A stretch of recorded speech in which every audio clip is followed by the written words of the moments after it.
Hello, my name is Tom Molyneux. I am a 27-year-old from Sheffield in the north of England. And in this video, I'm going to be talking to you about why you've been unable to stop watching pornography. I was in this addiction for so many years and I just went round in circles. I listened to so many experts, atomic habits, neuroscientists, trying to figure out how do you actually stop watching porn, but nothing I tried worked. And there's a lot of misinformation, there's a lot of bullshit out there. And I kind of want to expose this now because I've worked with hundreds of guys at this point, helping them overcome porn addiction, helping them change their neural pathways. And we have seen some incredible success. And so I'm very passionate about sharing some of the things which have held these guys back in the past and which definitely held me back from having this peace of mind, this clarity, this confidence, and this freedom from porn addiction. So hopefully you can learn one or two things here and you may actually undergo a complete paradigm shift in the way in which you perceive this whole problem and maybe the things you've tried so far. So let's get right into it. I want to just start off by talking a little bit about my story. You may have heard it here on the YouTube before, but I was 16 years old, tried to have sex for the first time and it didn't work. I had erectile dysfunction and I felt so much shame, completely embarrassed. My dick's like half erect in this really awkward situation. And so I go online and like anyone probably would, I type in like, why didn't my dick work? Like what's happened here? And that's when I discovered NoFap and I had all this motivation and excitement. And I discovered NoFap at what I would say was a very young age, only 16 years old. This is 11 years ago now. So I discovered NoFap and I'm like, okay, I'm going to quit porn. I've got the rockets out, the no-fap streaks, I'm just excited, like, let's do this, I'm gonna smash this addiction. Although back then I didn't even see it as addiction, I just saw it as this, like, self-improvement, sort of motivational, exciting challenge in my life. And so I was really excited to, stop watching porn, have erections, have sex. I then spent about 10 years up and down, just trapped in this horrible cycle where I'd go on these streaks, I'd relapse, go on another streak, I'd relapse, and my mental health was quite like up and down. I was very unstable, I would say, and I did have good friends and had a really good upbringing in many ways, good family, and the relationship and the sex kind of sorted itself out. So I wasn't continuing having erectile dysfunction all the time. Sex was actually fine, to be honest. But I still had this problem in my life. I still couldn't stop watching porn. I couldn't stop masturbating. So it was 10 years at least of going on these streaks, right? And then I kind of started to kind of blame the society that I was in a way, going, oh, well, society's so over-sexualized. I was going on Instagram, I was going on TikTok and X, and I would kind of think, well, you know what, this is like a societal problem. It's almost like, well, these platforms are pushing their content in my face, and so it's really due to the over-sexualized society. And I felt very, very helpless against all of this. People talk about the billions of pounds being spent in Silicon Valley to get people addicted to their platforms and retain attention and so on. But really, I just felt very, very helpless because, I'd delete these apps and I kind of didn't believe that I could use these apps without ending up at porn. And so I'd block myself from these apps for a bit and then re-download them and then block them. And again, just kind of up and down. I never actually used OnlyFans. But as we can see in society now, OnlyFans and these women are sort of all over social media. And there's this kind of really crazy societal shift where the sexual content is more prevalent now. It's more ubiquitous online than ever before. And it is really messed up. But I just want to try and get across in this video that no matter what's going on externally with all the messed up sexual content everywhere, we don't have to be helpless. We don't have to be a slave to our sexual desires. But the problem is there's a paradigm shift really, really needed if we're going to make serious progress in helping people overcome pornography addiction. And it actually goes kind of deep. It's pretty crazy, and we'll get onto all of this. So I want to just start by talking a little bit about the current porn addiction epidemic paradigm, because what we've kind of got is this idea that, like, the neuroscientists and the behaviour change experts are at the top of this tier. Like, they're the top tier, they're at the top of the hierarchy. But as I'm going to kind of explain, this kind of needs to change if we're going to have a chance of, like, changing all of this around, like if we're going to have a chance of, as a society, having like millions of people overcome this problem, this hierarchy has to change, really. There has to be something above this, which I'm going to get onto. But what we have at the minute is, the neuroscientists are kind of seen as the top dog experts. Everyone's kind of looking up to them, the Andrew Hubermans, the Dr. Trish Lays on the internet talking about maybe porn addiction and dopamine, and there's the transcription factors that I talked about in Your Brain on Porn, delta phos-B and Krebs, and how the neural pathways and the brain changes. And we kind of look at this information and think, okay, well, if I can understand all of this, then maybe that's going to help me. And so this information is at the top of the hierarchy, and it's kind of passed down. And then you have like maybe the therapist, you maybe have doctors, you've got different coaches, different paid programs, all kinds of like NoFap online courses nowadays. And then you've got kind of at the bottom of the tier, maybe like the YouTubers who are just like 20-year-olds talking about their NoFap streak. You've got the guys in the Reddit communities. You've got the different sort of porn addiction recovery apps. And below all of that, I suppose what you also have, or maybe above that, I don't know, but what you've then got is kind of this philosophy that is coming from the very top of the pyramid, which is like the neuroscientist behaviour change, that goes kind of ripples all the way down this hierarchy into some sort of base tier of solution, which is, meditation, exercise, journaling, streaks, identifying the triggers, removing the triggers, motivation, blockers. And so it doesn't really matter what order all of these go in, you can make up your own sort of hierarchy, but essentially this is kind of the porn addiction epidemic paradigm that we're living in right now. It's this weird, messed up hierarchy of different approaches, but they're all based in helplessness. They're all based in helplessness. Every single thing here ignores the real problem of compulsive desire. That moment where all you want to do is watch porn. That moment where part of your mind is saying, fuck it, this is going to be the last time. I'm going to start again tomorrow. That moment where you say to yourself, oh, it's not that bad. Everyone does it. It's normal. Or you say to yourself, oh, this doesn't really count because it's on Instagram. It's on TikTok. It's not actually porn. Oh, it's all right just Googling some images because that's not actually porn. Okay? Or you're keeping a streak and you're like, well, I've just messed up, may as well look some more. And then you end up binging, you end up edging like I used to do. So the language is really, really important. And nothing here really focuses on actually changing the way we think about things and shifting from helplessness into empowerment. And I'm going to show you some really good examples. But before we do that, what's really important to realize is throughout history, we have had people trying to achieve great things. And some people have been successful and have been incredibly intelligent and, spread amazing messages. And other people have been unsuccessful. Some people have even had amazing ideas and, had a really good vision for how they want the world to look. And they've ended up being assassinated. They've ended up being killed by someone else, maybe more powerful. And Leon Trotsky, this is a crazy story, actually. I went down a bit of a rabbit hole when I was creating all of this shit. But Leon Trotsky was very much involved in, the Soviet Union. And then, unfortunately, Stalin ended up being the main guy in Russia, 50 million dead. We could go into all the history on all of this stuff. But basically, Leon Trotsky was a guy in history. Now, what the hell does this have to do with porn addiction? The point I want to illustrate here is throughout history, people have had ambitions, have had goals. There's been different hierarchies, different people in place. Some people kind of win in certain systems. Some people kind of lose. And Leon Trotsky ended up having an affair on his wife with Frida Kahlo. Very, very smart guy. And just on a little side tangent here, and you're probably thinking, where the hell is this guy going with any of this? Well, Leon Trotsky was a very, very smart, intelligent guy in many ways. He still had an affair on, he still cheated on his wife, right? Many people I work with, very good, intelligent people. Whether Leon Trotsky was a good person or not, I'll leave up to you to decide on that one. Maybe go into the history if you like. But basically, we work with many good people, but there's this part of their minds, and I think this has probably existed for men for millions of years, or however long, I don't know.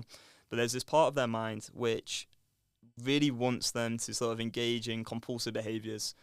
And maybe they're attracted to women and they end up making poor, irrational choices. Whether him cheating on his wife was a poor, irrational choice or not, again, I'll leave it up to you to decide. Frida Kahlo, very famous woman. But what does this even have to do with porn addiction? Well, this is just a man in history, right? If you really isolate it and you zoom out and you see that we've been around for however many years humans have on this planet, Leon Trotsky is just another man in history. And he was very influential in some ways, but his time came and he died. Now, Leon Trotsky had a daughter called Zinaida Volkova. Zinaida Volkova had a son called Esteban Volkal, and Esteban Volkal had a daughter called Nora Volkal. Now, who is Nora Volkal? Well, she's the director of the National Institute on Drug Abuse, which is part of the National Institute of Health. Nora Volkal is a woman who's come up in so many books that I've read. Again, she is just another human being. She's another person who's lived in history. Like, she is a woman, she's alive right now, and in many ways she's very influential in the world of addiction recovery. But is this woman right in her approach? In my opinion, no, because she's spreading the disease-based model, this lens of addiction, which kind of calls it a disease, and a lot of the language around it, when we have this paradigm, where we have this perspective on the world, is based in helplessness. So yeah, her great-granddad is Leon Trotsky. Kind of crazy. And there's no conspiracy theory here from me. I'm not going to sort of unravel some crazy shit. But I just kind of wanted to point out that there's people who have lived in history. They've cracked on with their life. These are just people. At the end of the day, like, it's such a random connection, but these are just people. So she is, yes, very influential in the world of addiction recovery. And some of her ideas have been in some of the books of other people, but I actually think she's wrong in many ways. Okay, and maybe the US government are going to come after me. I doubt it. They're probably never going to watch this. My ego's not actually that big. But anyway, we're going to get now into experts in behaviour change and addiction recovery. That was a little side tangent, but it's kind of going somewhere, right? So the problem is, what we have at the top of this pyramid, this hierarchy, the current paradigm when it comes to addiction recovery, is essentially helpless thinking, all right? And this Nora Volkal, she's been in so many of these books I've read on addiction recovery, quotes and research. Now, here's some people who, are very sort of well known in the addiction recovery world, or in sort of changing your habits in that world. And here's a few examples, right, of how their language is based in helplessness. And this is really the key thing, because if we think in helplessness, if we think that the external world with its TikToks and Instagrams and OnlyFans women is actually like dictating our actions, we're kind of screwed. And there's many ways in which the language that we're using sort of perpetuates this false idea, which is actually keeping people really stuck in their addictions. So James Clear, first of all, author of Atomic Habits. I read this guy's book years ago, and at first I was like, oh my God, James Clear, wow, this book's amazing, it's going to change my life. And I'm like recommending it to all my friends, like, guys, you got to get on Atomic Habits, it's so good. Like telling everyone about like cue, craving, response, reward, and oh, you've got to get like your gym stuff out of the closet like the night before and be ready for the gym and all this random stuff. But I was still in a porn addiction back then, right? So this book sold 25 million copies. But here's a few quotes from the book, because I've dissected it, I've analysed it, now that I'm out of the porn addiction, now that I've actually had training on changing my own neural pathways, so I'm free from the porn addiction now. I had the training, by the way, by a woman called Mary Paulus. She's worked in addiction recovery 36 years. I then set up a business with her called the Compulsion Academy, and the rest is kind of history. We're now on a mission together to share this method with more people. But anyway, what I then did is I went back, I analysed a few of the books I'd read in the past, and I realised that they're kind of full of what I call junky thinking, sort of bullshit, irrational thought patterns and beliefs, which are very, very detrimental. So here's a few. Right, James Clear. If I walk into a kitchen and I see a plate of cookies on the counter, I'll pick up half a dozen and start eating, even if I hadn't been thinking about them beforehand and didn't necessarily feel hungry.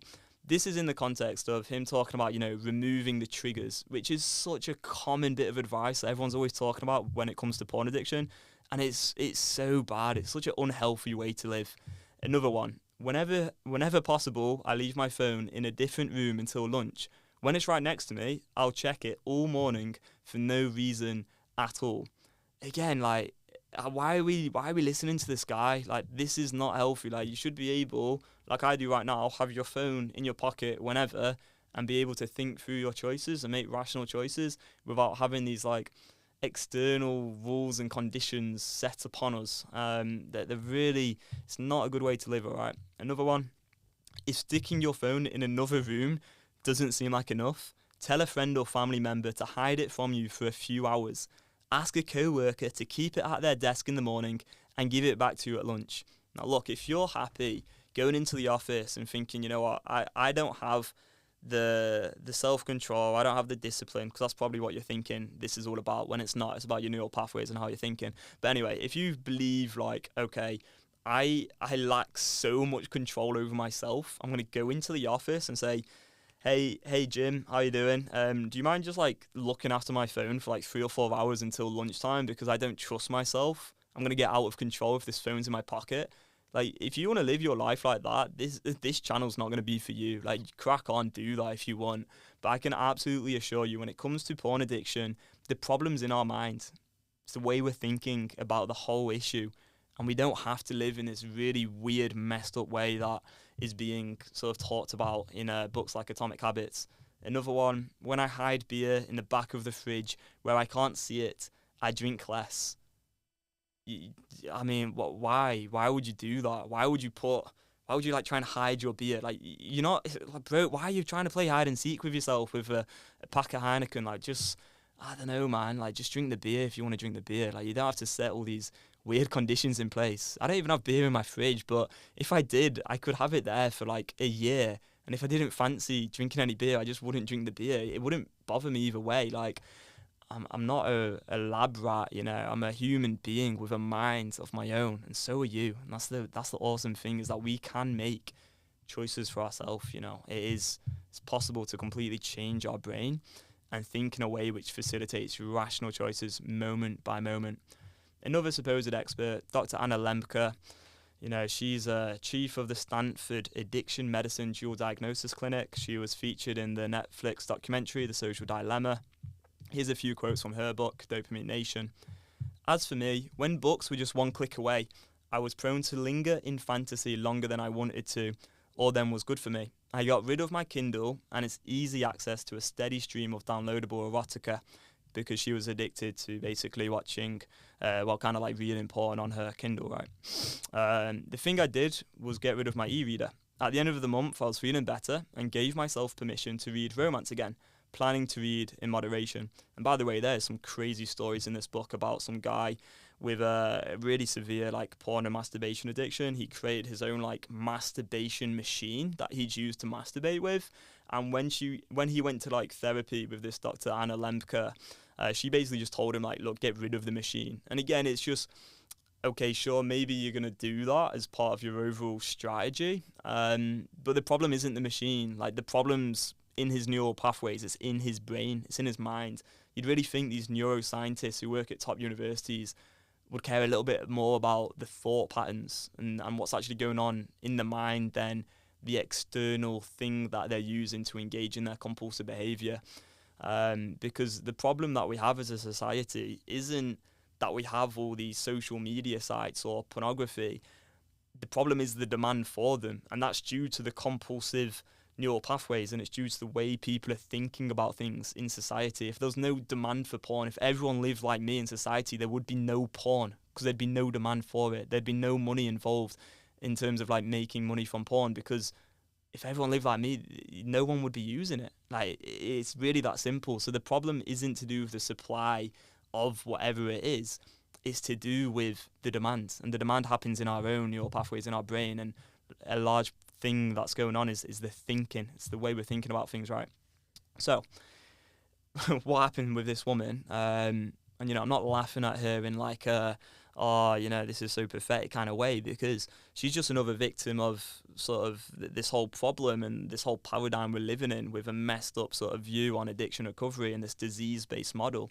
But what happened is, she said, instead, I binged on erotica, staying up 2 nights in a row and feeling exhausted as a result. Again, I don't quite get why she's actually advocating for like removing triggers in her book when it literally didn't work for her. Like, she got rid of her Kindle. She ended up binging for 2 nights in a row, feeling exhausted.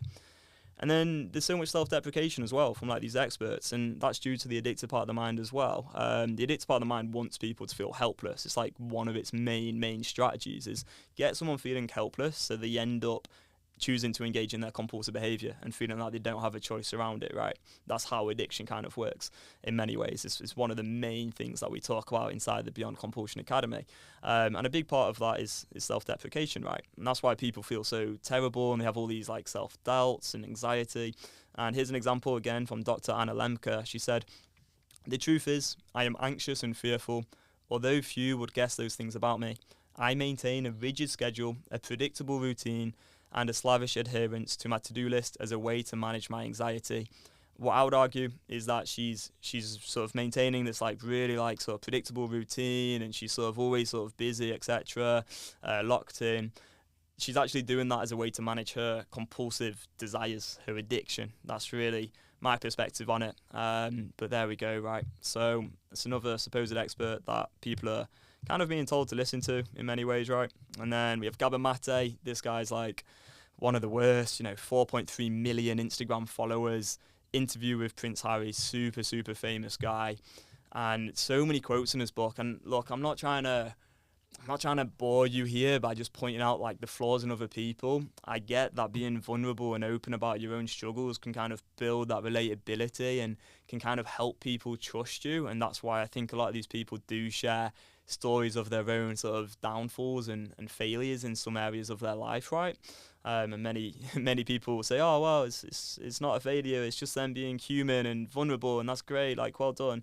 But if you're meant to be like a addiction recovery expert and you're advocating a certain way of life to other people, I just think you should do better. Like these are not good examples. I do not want to live like any of these people who are so kind of stuck in their helpless ways, right? So Gabor Mate, no matter how hard I try, I've found that I may never fully defeat my addiction-prone tendencies, and I've also learned that this is alright. Rather than engage in the addictive activity, find something else to do. Doesn't work, substitution is a detour to disaster. Those cues and environments vary from person to person, from addiction to addiction, but for all addicts, they are powerful in setting off addictive behaviour. If we are to help addicts, we must strive not to change them, but their environments. These are the only things we can change. Some absolutely crazy bits of advice there. And then finally, Gary Wilson, author of Your Brain on Porn, right? TED Talk with 17 million views, once again, full of some nonsense, to be honest with you. Talks about how you may ultimately need to be a voyeur and click to new material, use porn to get to sleep, or seek out the perfect ending to get the job done once your neural pathways are wired a certain way.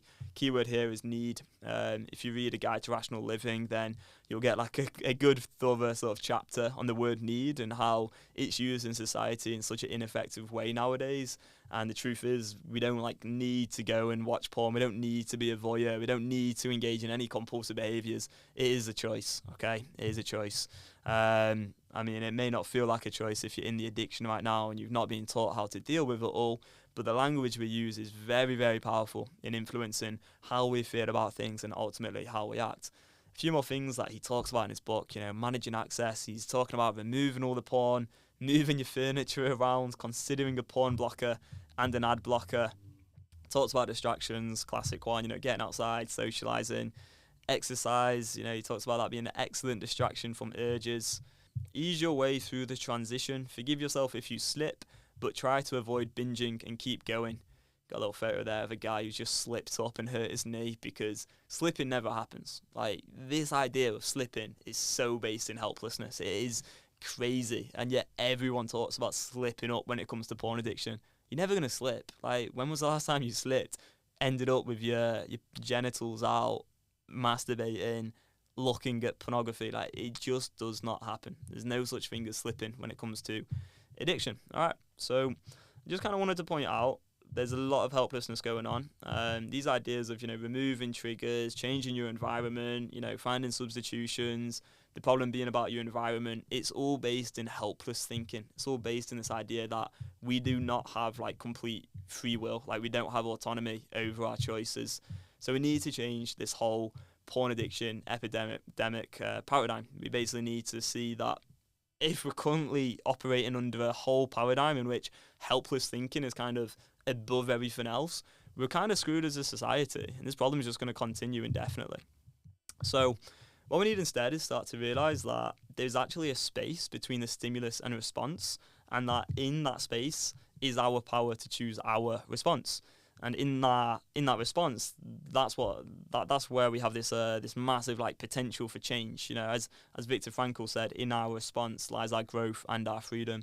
Viktor Frankl, to me, is someone you might want to sort of read the work of a bit more. To me, like listening to someone like Viktor Frankl, who's actually been through like a really, really tough thing in his life, is much more kind of inspiring than someone like James Clear or Dr. Anna Lemke, or these other people who kind of just made up some random, like, nonsensical approaches to try and help people overcome porn addiction, which are mostly based off like 12 steps kind of stuff and rat studies from the 70s. And we're not rats, we're humans with minds, right? So Viktor Frankl, this is a great quote, and I just wanted to bring that up here. Definitely recommend Man's Search for Meaning. So let's go back to the earlier problem. You know, what actually happened is between the ages of 12 and 16, I'd wired neural pathways that got addicted to porn.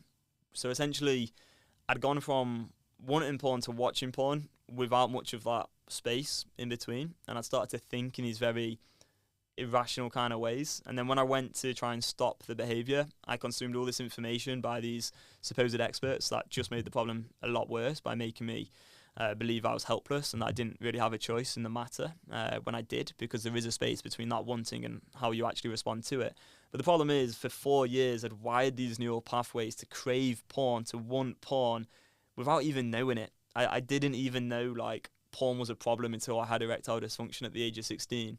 So this is insane. Like, 4 years of wiring my neural pathways to want porn without even knowing porn is a problem at all. It's really, really scary. So I had these neural pathways, you know, but it's really important to realize that these, like, different parts of us. So we have, like, the addicted part of the mind, we have the rational part of the mind, and the child self. Now, the addicted part of the mind just wants you to engage in your compulsive behaviour, like, all the time. And there's, like, this connection going on where you've got the wanting and then you act on the wanting, right? So the addicted part of the mind just wants you to act on this wanting, and it's going to come up with all these strategies to try and get you to engage in your compulsive behaviour. So what it'll do is you'll have, like, junky thoughts, which are things like, yeah, 1 peak won't hurt, I've already been triggered, this will be the last time, you know, I've lost my streak, I'll just do it anyway now because it doesn't really matter, I'm on day 0 tomorrow now anyway, or whatever it is. You're going to have unanswerable questions as well. So you're going to have a lot of questions swirling around in your mind, sort of based in helplessness, things like, am I addicted? You know, did I look at that woman too long earlier? Does doing this behaviour count as a relapse? You can have all these questions. You can have the compulsive desire, so you can have a bit of discomfort as well.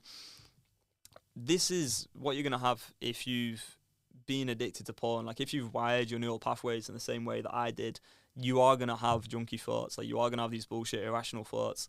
You're going to have these unanswerable questions. So you're going to be asking yourself, like, does this count as a relapse? Should I reset my streak, etc., etc.? So this is the problem, is what's going on in the mind. It's the thought patterns that are going on.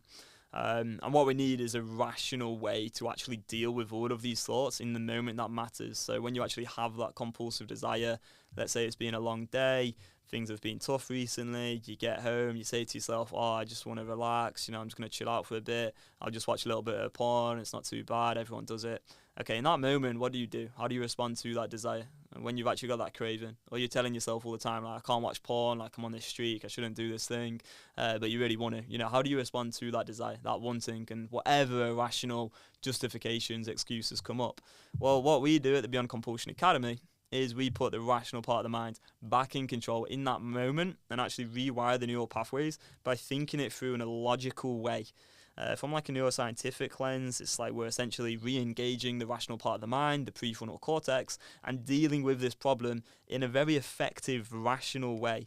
Now, if we don't actually deal with all these thought patterns and we don't actually deal with the addictive part of the mind head on, like, we don't directly get in there and accept that we want to engage in this behaviour and there's nothing wrong with us, like, there's no shame in having the desire. You probably got addicted at a stupidly young age because you do live in a pretty messed up society, to be straight. But what we want to do is get connected to that desire and then think it all the way through rationally. If we do all this stupid shit that these people are telling us, where We're just substituting, removing the triggers, listening to these experts, we're putting in the blockers in place, we're doing all this stuff based in complete helplessness. What's going to happen is we're just avoiding the desire. We're trying to get away from the desire. And what that leads to is we never actually deal with the neural pathways. We never actually change that neural pathway. We never actually create that space between the wanting and the desire and actually change what happens between those two moments where you have the desire and then how do you act on it, because there is that space there, and it's in that space that's where you have that potential for the huge transformation, the growth, the change in the neural pathways. But we've got to insert some new language, some rationale in that moment to rewire those neural pathways. Hopefully this makes some sense. It's been a bit of a ramble. My name's Tom. I'm 27 years old, I live in Manchester now. I'm on a mission to help people overcome porn addiction. We do it with a script. We run the Beyond Compulsion Academy. I do this alongside Mary Paulus. I'll leave a link in the description so you can take a look inside the Beyond Compulsion Academy, see if it's something you want to get involved in so you can build a script just like myself and start to rewire your neural pathways too. Thanks for listening, and I'll see you in the next episode. Bye-bye.